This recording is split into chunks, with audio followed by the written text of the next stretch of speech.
Hello children, welcome to my class. So in this video we are proceeding with the word problems of quadratic equations, and for that first of all I am taking question number 3 of exercise 4.2. So our question is, find two numbers whose sum is 27 and the product is 182. As I have already told you कि हम जब quadratic equations को solve करते हैं तो हम एक variable के बारे में सोचते हैं, दूसरे वेरिएबल को अवॉइड करते हैं. बट अगर आपको ऐसा लगता है कि आपको सेकंड वेरिएबल भी लेना चाहिए, मतलब हमें समझ में नहीं आता कई बार ऐसा कि हम सेकंड वेरिएबल ले लें एग्ज़ाम में, तो हम क्वेश्चन को कैसे प्रोसीड करें. क्वेश्चन हमेशा हमारा सेम फॉर्मेट में ही चलेगा. जैसे ये क्वेश्चन है, मैं इसको आपको दोनों तरीके से सॉल्व करके दिखाऊंगी. अगर आपको समझ में आ जाए कि क्वाड्रेटिक का क्वेश्चन है तो आप इसको ऑब्वियसली एक वेरिएबल में स्टार्ट करेंगे.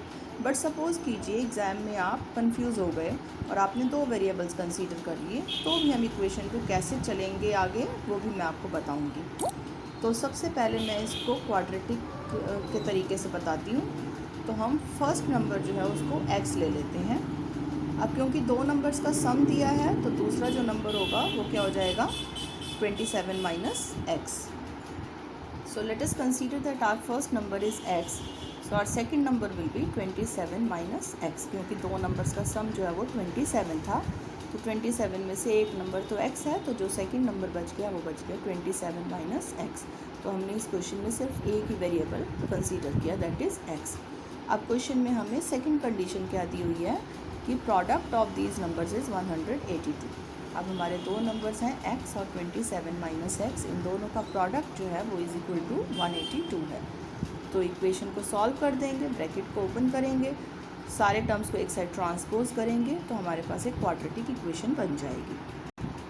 तो ट्रांसपोज करके हमारे पास जो इक्वेशन बनी वो बनी X square minus 27x plus 182 is equal to 0. Minus के साइंस को आप एडजस्ट कर सकते हैं कॉमन लेके, क्योंकि इस साइड 0 है तो वो सारे साइन कैंसिल हो जाएंगे और हमारी इक्वेशन जो है वो सिंप्लीफाइड फॉर्म में आ सकती है. अब इसे आप सॉल्व कर लें. If you know that middle term splitting is simple for you, then you can apply that method, but I will solve it by quadratic formula. Now the value of a is equal to 1, b is minus 27 and c is equal to 182. d की value find out करेंगे, b square minus 4ac. सारी values को जब हम इसमें put कर देते हैं तो हमें सॉल्व करके 1 मिलता है. 1 is a positive number, means which is greater than 0. तो जब ये ग्रेटर दैन 0 है, it means that we will have two real roots and both the real roots will be distinct. दो अलग अलग रूट्स हमें मिलने वाले हैं. तो पहला फॉर्मूला होता है x is equal to minus B plus under the root D upon 2a. Values को जैसे ही हम इसमें पुट करते हैं तो वैल्यूज़ पुट करने के बाद हमारे पास x की वैल्यू आ जाएगी 14. इसी तरह से x की सेकंड वैल्यू के लिए ये फॉर्मूला सेम रहता है, सिर्फ d के सामने माइनस का साइन आ जाएगा. तो जब हम उसे पुट करेंगे तो x की वैल्यू आएगी minus B minus root D upon 2a. तो x की वैल्यू हमें यहाँ से सॉल्व करके मिली 13. अब देखिए, हमने दो नंबर्स कंसीडर करने थे. स्टार्टिंग में जो हमने लिए थे वो दो नंबर्स कंसीडर किए थे. एक नंबर था x और दूसरा था 27 माइनस एक्स. अब हम सबसे पहले x के बारे में सोचते हैं. हमें x की दो वैल्यूज़ मिली, एक मिली 14 और दूसरी मिली 13. तो क्या हमें पेपर में या क्वेश्चन में कोई कंडीशन दी गई थी जिसके बेसिस पर हम इनमें से कोई एक वैल्यू को डिस्कार्ड करें? कुछ नहीं बोला गया. सिर्फ हमें बोला गया कि दो नंबर्स हैं और उनका जो सम है वो 27 है. तो अब दो नंबर्स तो 14 भी हो सकता है, 13 भी हो सकता है. तो हमें दोनों ही केसेस डिस्कस करने पड़ेंगे. जहाँ हम किसी एक नंबर को डिस्कार्ड ना कर सकें वहाँ पे क्वेश्चन में दोनों केसेस डिस्कस करने पड़ते हैं. तो केस फर्स्ट में हम x की वैल्यू को 14 लेकर चलते हैं. x का मतलब हमारा जो फर्स्ट नंबर है वो कितना है, 14. तो सेकंड नंबर जो है वो कितना होगा, 27 में से x को माइनस करके आएगा, दैट इज़ इक्वल टू 13. अब केस सेकंड को जब हमने डिस्कस किया तो हमारा जो फर्स्ट नंबर है वो क्या है, 13, और सेकंड नंबर जो है वो क्या है, 14. तो बात तो दोनों में सेम ही है. दो नंबर्स की बात करनी है। अब आप 13 को पहले बोल लीजिए, 14 को बाद में बोल लीजिए, या 14 पहले बोलकर 13 बाद में बोल लीजिए, बात तो सेम है, बट फिर भी दोनों केसेस को डिस्कस करना पड़ता है। So it means that we have got our answers that 13 and 14 are two such numbers that if we will add these numbers we will be getting 27, and when we will multiply these two numbers their product will be 182. You can check your answer and the accuracy of your answer. So now let us discuss our next question. Before discussing our next question, I will tell you what happen if we will consider two variables in the beginning. हमें याद ही नहीं रहा कि ये question quadratic का है, तो हम इसको कैसे सॉल्व कर सकते हैं अगर हमने दो वेरिएबल्स एक्स और वाई ले लिए। सेम क्वेश्चन को रिपीट कर रही हूँ दो वेरिएबल्स के साथ। पूरी इक्वेशन सॉल्व करके नहीं दिखाऊंगी, सिर्फ इक्वेशन बना करके बताऊंगी। अब देखिए, मुझे एग्ज़ाम में ध्यान नहीं रहा और मैंने अपना फर्स्ट नंबर एक्स कंसीडर कर लिया, सेकेंड नंबर वाई कंसीडर कर लिया। अब मुझे कंडीशन दी गई है कि दोनों नंबर्स का जो सम है वो 27। It means that X plus Y is equal to 27। हमारी फर्स्ट इक्वेशन बन के तैयार हो गई। सेकंड कंडीशन में हमें क्या बोला गया है कि दोनों नंबर्स का प्रोडक्ट 182 है, तो इसका मतलब x into Y is equal to 182। ये बन गई हमारी इक्वेशन नंबर 2। अब हमें कैसे पता चले कि ये लीनियर इक्वेशंस का क्वेश्चन है या क्वाड्रेटिक का, तो सोच कर देखिए।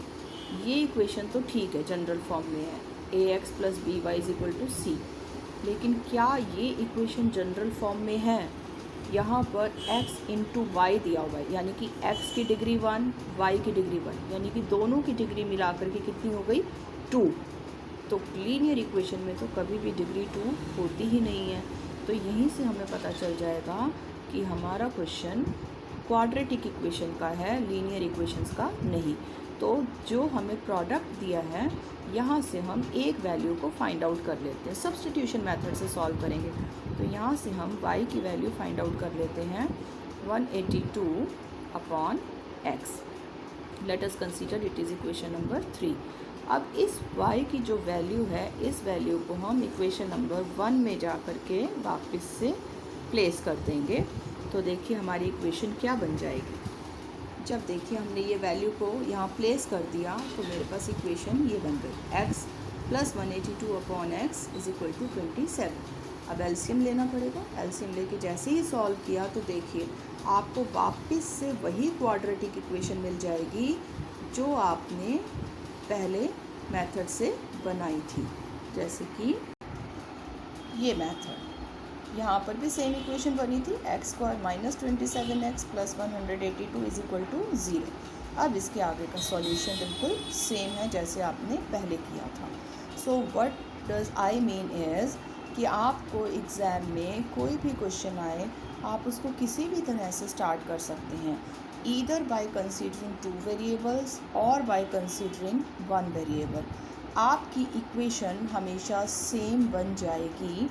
आपको पहले से ही पता चल जाएगा जब आप दो इक्वेशंस को फॉर्म करेंगे कि वो इक्वेशंस लीनियर नहीं हैं, वो क्वाड्रेटिक इक्वेशंस हैं। तो आप एक इक्वेशन में से वैल्यू को फाइंड आउट करेंगे जैसा हमने यहाँ किया, और उसको दूसरी इक्वेशन में पुट कर देंगे। आप यहाँ से भी वैल्यू को फाइंड आउट कर सकते थे, y की वैल्यू यहाँ से फाइंड आउट करते 27 माइनस एक्स और उसको यहाँ पुट कर देते, तो भी बात सेम थी। आपकी इक्वेशन यही बन जाएगी जो आपकी पहले बनी थी। अब इस इक्वेशन को आप क्वाड्रेटिक फार्मूला से या मिडिल टर्म स्प्लिटिंग से सॉल्व करके x की दोनों वैल्यूज़ फाइंड आउट कर सकते हैं। So in my next video I will discuss more questions of quadratic equations.